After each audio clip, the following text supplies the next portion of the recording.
salaamaaleykum téléspectateur Pro by Assi mbokk internet ñi sa daan di safoo Pro by As di sana expert en couple ñoo ngi leen nuyu kenn ku seen sa tur ak sa sant waaye As balaa maa nuyu kenn damay nuyuwaat suñu partenaire Arc-en-Ciel Couture Baye Niass sonnul tayul As xoolal fi ma génn Baye Niass nee na ma grand-père du ma sonn du ma tàyyi Korité baa ngi ñëw Serigne Cheikh Bousso Doudou bu gars yi nag Europe yëpp ku ci bëgg Korité baa ngi ñëw Baye Niass day faral dem Europe di ñëw yónnee ko xaalis rek mu defal la bu rafet bi andil la ko ba sa kër te doo sonn même boo nekkee fee yónnee ko xaalis mu jënd si bi ñaw ko yónnee la ko kooku may Baye Niass suñu partenaire Arc-en-Ciel Couture As dina dugal numéro bi ku ci bëgg rek woo ko am na nañu dàq yi góor ak jigéen nee naa leen Baye Niass ciseau moo dagg ci loxoom ciseau moom mooy borom bu ne nii rek mu jaar yoon ay nekk waa fans Pro by As yëpp Baye Niass a ngi nii fi daal def Arc-en-Ciel Couture waaw ñaw moom yëfam la naan l'élégance au fil du temps Baye Niass moo ko moom l'élégance au fil du temps kooku mooy Baye Niass Arc-en-Ciel Couture waaye Baye As balaa ñoo dem dañuy nuyu suñu fans yi nekk Touba soxna Sodaka ak doomu ndeyam Sodaka nee na may aw buru këram doomu ndeyam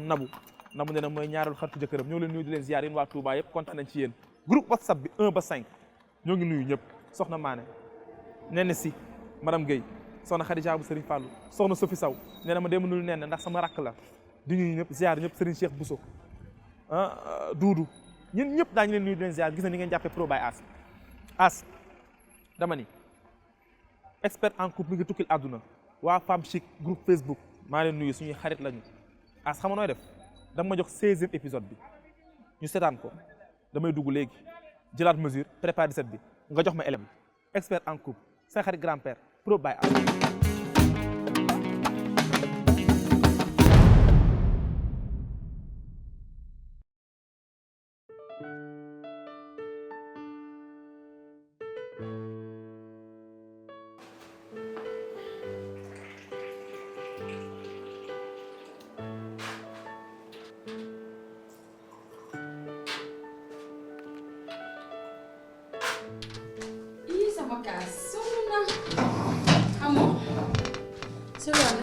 yow fan nga nekkoon bër bi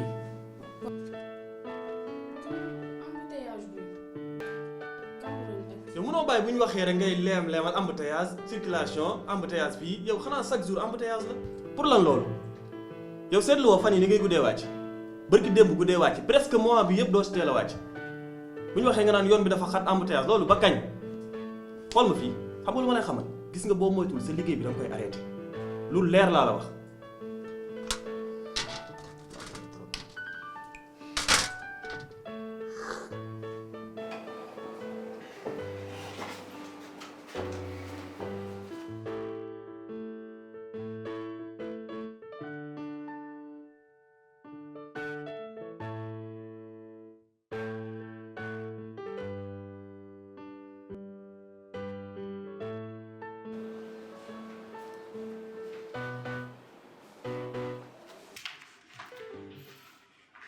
Amoo. oui. yaa ngi toog. waaw gis nga. fi la fekk rek yaa ngi liir. waaw maa ngi génn jëm kër Adama te ñëw yóbbu na ci léegi. da ngay génn nii. mu mel nii te. non dara. c'est fi ko du daal. non. waaw maa ngi dem te ñëw dégg nga. ok.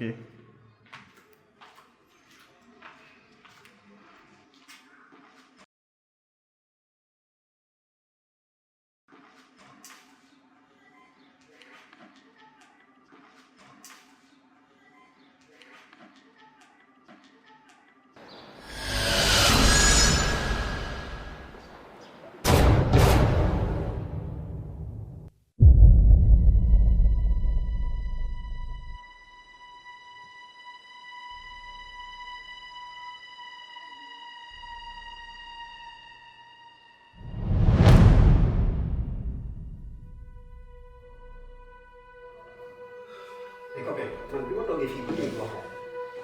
mais lu mu wax ba may doyee. ku la woo bu la joxul rek dina la wax xaaral rek.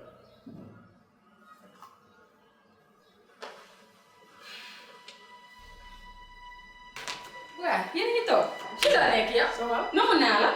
yaa ngi ci jàmm. ça va bien. kañ nga fi ñëw. sànq nii rek. yow fan yii rek maa bàyyi de. waaye gis nga de. non kañ nga fi de. bàyyi xam nga test si. ah waaw kon dangay xaar rek xaar dem sumi ki ñëwaat. waaye moo wax ak sama copain rek damay yow daw. xaar madame.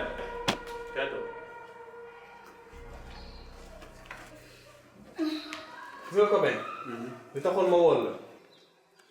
pour bëgg nga nekk sama seede. gis nga Marème nii may naa ko baatam. yow lay wax ni da nga dof wala lu la dal kon yow li nga ma doon doy yow ma dem loo def. moom ma jaaxal. yow xamoo loo def. lan laa def. gis nga Pape. man maa mënul nekk ak jigéen boo xam ni respecté wu ma joxuma cër xamul sama gën kii heure bu ko neex lay dugg si kër gi war a wàcc 17h fekk ko ci biir kër gi 19h la fi yegsi pour lan loolu yow fan nga ma tàggoon bi ngay dem. yaa ma la fen kër Aada nga ma tàggoon yow ma romb la si bopp koñ bi nga taxaw sa far gis nga kii boo bëggee dëgg-dëgg fase naa ko 7777 te yow yaa ko seede voilà. yow lan la. soxna si tu me plais beaucoup. mais boy danga ma neex dama bëggoon sax nga jox ma sa numéro comme ça ñu échange mooy loolu. man dama am jëkkër. da nga am jëkkër. waaw man góoma loolu. loolu sa problème la.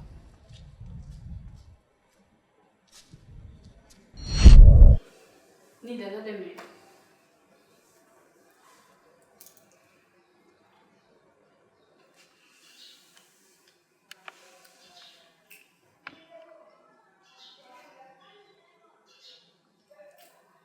non maa ngi jégalu parce que xaw ma ni woon nii la demee tamit si di ko commencé si yow quoi ndax su ma sañoon lii duma la ci woo te itam doo ko fekkee ma lay woo si affaire yu mel nii mais nag nit kese la ñàkk xam ne mu waral moo bari jégalu bu baax bon maa ngi jégalu quoi bu baax a baax. dëgg la bu dee man amul problème garaaw mais kii foog mu dellu kër papa ma la waaw parce que baatu fase bi non c'est une jabar la. baatu fase dafa jëpp te maa ko seede génnee baatu fase si te jigéen dañ koy suturaal même bu fekkoon te ni faram nga ko fekkal mu taxaw ci mbedd mi te suturaal ko dëgg la man ak yow ay xarit la lu ne def nañ ko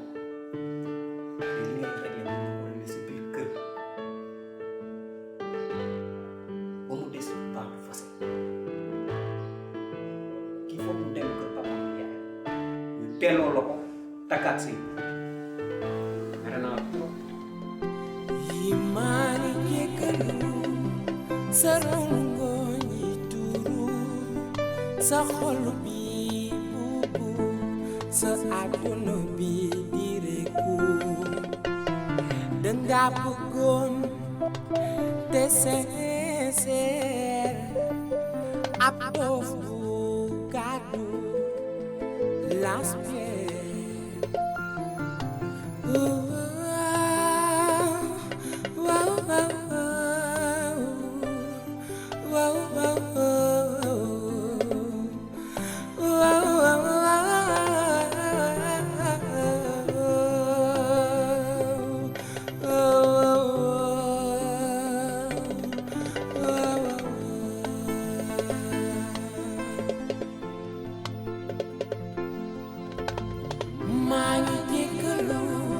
waa As ñu ko gisandoo gis nga Baye Niass yi lay def ñu ngi ko xam ci Baye Bey la sant maa ko wax Niass rek ndax taalibe Baye gi mu doon fa tabaarakallaahu Baye Bey yi la defati moom Baye Niass couture arc-en-ciel lii nag mën naa dem takk mën na dem ngénte mën na dem tuur mën na dem fu ne bu naaj bi tàngee tegg bi ci kaw teg fële doxantoog bii mooy dàq sax nag mu gën a rafet fii daal la génn fa tabaarakallaahu gis nga ni ma légéroo ni ma oyofee waaye As épisode bi ñoo ko seetaanandoo lii doy na waar damay njëkkee ci ku jigéen ki laa njëkkee ndax jigéen booy sëy daam comportement boo yor bëri na jigéen ñi romb ci mbedd góor di leen interpellé di leen woo di leen doxaan ñu naan am naa jëkkër te ku góor du ko gëm parce que comportement bi ñu yor la nan la jigéen amee borom kër di sol yenn yi lenn lu sexy boo xasee borom kër da nga ko war a bàyyi mën nga sol tubéy mais mu nekk super sans slims mu bañ a seere waaye sol tubéy mais am ku la gis da lay ñeme jigéen moo am personnalité ci boo amul jëkkër waxuma la boo demee ba am jëkkër tey ki ko woon jëkkër ne ko sa jabar amul far du ko gëm ak situation nu mu demee même bu ne xamul lan la ñuy waxtaan moo waa ji xamu ko et pourtant bizarrement moom dafa bëgg jëkkëram mais parce que nee na ko dama am jëkkër mais loo am personnalité loo am caractère ba sa comportement boo solee yéen yi rek góor bu la gis da lay ñeme te jigéen war nga daw góor bu la gis ñeme la surtout boo amee jëkkër amul benn góor bu nangu sa jëkkër sa jabar mel ni ci mbedd donc il faut jigéen xam day kan boo amul borom kër sax am na yaa waroo ko sol waxtu maanaam boo demee am borom kër jigéen moomul fu mu nopp fu am seen foo tourné ñu gis la parfois dama naan yenn solo yi parfois ba ñàkk respecté nit ñi la waaw léeg-léeg jigéen solo yenn solo yaa bu génnee dañ naan ana ndeyam ak baayam la faute aux parents parce que doom yaa koy jur yar ko mu sol lu la neex day gis ak kuy tàggoo yaayam sorti maa ngi dem sorti te bu demee sorti 2 pièces lay sol moo gën a ñaaw 2 pièces lay sol mais dafa ñaaw li rafetul jigéen war nga xam yaay kat war nga xam ni ngay sol lan la dañ ne ba Sénégal léegi problème comportement lañ crise de comportement lañ am nañu ma baal jigéen ñi crise de comportement ngeen amee même à la plage on va ces trucs là dañuy gis dem plage sol 2 pièces kese slip ak soutien ni nga xam doo ko sol seen kër tàggu te dañuy tàggu seen yaay maa ngi dem sorti lu leen neex maa ngi dem boîte bu dem boîte lu gàtt lay sol comme si moom fu mu génn amul comme daal dañu naan njaboot gi njabootu kanaara dañuy dox nga topp seen ginnaaw mais loolu c'est faux xam nga jur sa doom naan njaboot gi njabootu kanaara la sa doom doo ko wax li muy sol lii ngay sol mu sol ko bu ko deful nga dóor ko duñ nekk ñu Europe Sénégal lañ ne nañu yar xale yi ci loolu nañu yar njaboot gi ci loolu ni ngay def na xale bi génn bu dee même waxuma kaar ku am jëkkër ku amul jëkkër day am benn comportement bi góor bu gis da koy ñeme am na fu muy toll bu téel boppam góor dañ koy mbaj dañ koy lis si xaar yu gaaw nga naan c'est-à-dire daf ma war fekk yaa ko tooñ yaa ko jàngul nan la ñu war a soloo yaa ko jàngul comportement bu baax doom bu jigéen da nga ko yar na ko yaayam yar papa mënu ko yar mais na ko yaayam yar jàngal ko sol dama nga seeti bàyyi bay mu ñawal ko ay yére olof yu rafet mu sol ko génn du day doon tubay ak yére te yaa ngi koy def léegi jël tissu ñaw ko moom tubay te du seere du sexy jigéen da nga ne grande dame sol yenn yaa xam ne boo demee liggéey kenn du la yar waaye mënoo am personnalité fas sa kanam di jaay dëjë mariné di jaay rëy leex te doo sol lu baax amul sens jigéen day am comportement ma ñëw ci ku góor ki moom jalousie mortelle la am dafa fiir donc c'est normal à ce que sa jabar buy sol yenn yi mais yow mi borom kër yaa ko ci rek parce que noonu ko gisee ba takk ko ba ànd ko sa kër attitude la bu nekkoon ci moom nu muy solo habitude la bu nekkoon ci moom nga koy gis këram doxaan ko muy sol loolu nga dem ba takk ko muy solo boo ko bëggee tere wala boo ko bëggee kii day metti moo tax góor ak jigéen balaa nga koy takk ca labat nga koy wax li nga bëgg bu fekkee te bëggoolu sexe danga koy teel a wax ca doxaan nga lii bëgguma ko bu mënee bàyyi loolu mu ba ko ànd ak yow su ko mënul nga seeti keneen jabar danga koy tànn man du ma takk jabar ji nga xam ku gis yàpp ko góor moom mu takk jabar ji nga xam ku ko xool rek yàpp ko ku ko xool yàpp la il faut jigéen xam ne yow yaay siggil sa borom kër góor fu mu siggil jabaram moo ko siggil góor fu mu ne ba am ay ñaar ñetteel parce que aaw moo ko toppatoo aaw moo def ci moom war tax ku ko gis bëgg ko parfois nit dina ñëwee góor sax ci comportement wu jabaram nit da si ñëwee góor jabaru pam bi xool leen jabaru pam jàmme bi bu génnee rek xool la mu sañ sa toir kàlla yére olof fëlaale ay musóor nga xam ne kii dafa correct ñi ngi ñëwee pap à cause de jabaram jigéen di defar góor waaye jigéen Sénégal c'est dommage que defaruñu benn góor nañu yàq góor ñi ñoom ñoo le pousse sax à sax nga doxaani ji benn góor toogatul xelam dal parce que heure bu toog mi naan jabaram ñu ngi koy xool bu fekkee am melukaan bu la yàlla bind na nga am ay hanche fa tabaarakallaahu xaw am ay xott loo sol mu seere boo doxee def maala sutóoma maala sut mais dañ lay ñeme te jigéen loolu la ñuy def dañuy sol yu vulgaire yu tokk la ñuy sol ay tokk slip ay tokk tissu la ñuy sol seen taati naan nii dérangé wu leen ñu doom ay kilifa maala sutóoma maala sutóoma taat bu ko def góor xool la c'est normal il faut askan ngeen bàyyi seen xel ci loolu jigéen da ngay sol lu baax lu correct góor ñi aussi yar leen seen soxna yi ci loolu yar leen seen soxna yi ci sol lu baax sa jabar balaa moo génn xool ko buy liggéey ji xool ko la mu sol bu fekkee dafa sex nga dox kaay dama nga dindi lii góor day fiir waaw góor day fiir ba du lekk fiir góor day fiir sa jabar am nu muy mel rek yow yaay tax ñu ñeme yaa koy jox mu jënd liire yaa koy def lépp yaa koy jox yaa ko jënd yére yaa ko yor di ko jox dépense di ko jox muy lekk di ko jox muy naan bàyyi ko mu liggéey bu guddee nga xaw ko rey li si xaar ko kooku daf laa nar a yàpp yow nga wax ko bul def mooy du def déedéet sa lii teggi ko na ko summi mu summi ko boo ko teeroon bañ mu dem kër yaayam ak papaam toog fa nga tax keneen xanaa xamu leen góor dama wax benn secret góor bàyyi nga war a gën a mën jàpp damaa di kiliku mag wax ma ko ne ma grand-père booy jàng bàyyi nga njëkk a jàng jàpp boo njëkkee jàng jàpp moo ko rek boo jàppee doo bàyyi waaye bàyyi nga war a njëkk a jàng jàpp sa jabar bu la bëggee fontoo sol yéen yi nga wax mu dëgër bopp da nga koy bàyyi dem seeti keneen wala nga teg ko ci kër gi tax keneen ku mën loolu amul benn problème loolu mooy épisode bi donc te góor ñi aussi nañuy bàyyi ku ñu gis doxaan ko am na góor ñi nga xam dañoo feebar non là il faut qu'on le dise am na góor ñi nga xam pour ñoom kuy woddu pour ñoom la daa am góor ñi am pour ñoom rek ko jong daal ñoom rek ko dugg néegu góor nañ ma baal ñoom rek ko dugg néegu góor ñoom ku ñu gis sa xel ne ci yow mais loolu feebar la bàyyi ku romb doxaan même bu amoon jabar sax ba amoon jëkkër sax waroo def ku romb sa xel ne ci moom laxdaru andi na ko ci laxdaru waa tamsil basirat ak dam jigéen bu ko xool yenn xool yi mais à nos jours góor ñi ku romb xamatuñu ko am jabar xamatuñu ko am jëkkër seen yoon newu ci keroog boo amee jëkkër seen léegi la ñeme am na ñi nga xam moom jabaru jàmbur la ñuy wër nañu ma baal jabaru jàmbur kese la ñuy jël di listixaar rek yaakaar ñooy àdduna il faut ñu changer waat comportement yi ku ko defoon sa jabar du la neex ku ko defoon sa rax du la neex loolu mooy épisode bu ñu fi andi woon dañ doon jàngale rek comme quoi que jigéen dafa am comportement bu mu war a yor vis-à-vis de son mari vis-à-vis de waa mbedd bi ñi ay dëkkandoom waaw parfois jigéen romb sax benn paane kii est-ce que ndeyam ak baayam gis nañ ko waaw loolu lañ andi woon conseil may joxewaat rek mooy la ma waxoon côté listixaar gi am na ku ma wane ma grand-père luy listixaar tamit nag listixaar kay mooy listixaar bu ñu nee guddi kay listixaar kay guddi moo tax ñuy wax donc de préférence listixaar bi ñaari yoon la rek góor bu fi tàmm listixaar ñetti yoon ci benn guddi 2 jours ni sampal la butéel maa wax lii boo amee jabar yu bëgg góor da nga koy yar